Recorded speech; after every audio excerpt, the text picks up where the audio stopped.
Онан кейін досым жаңа ғана мына кісіге сұрақ қой, сен ауыл әкімі ретінде ана өткенде жиналыс болады деп біз кірмей қойдық қой, қатыспай қойдық қой. Иә, қоғамдық тыңдауға.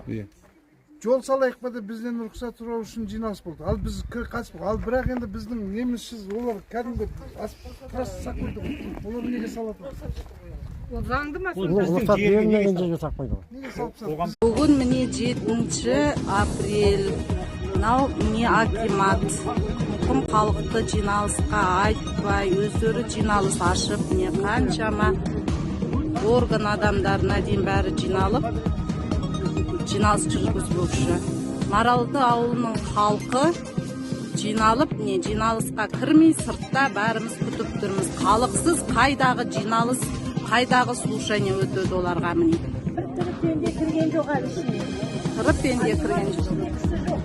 Сағат 11-ден 12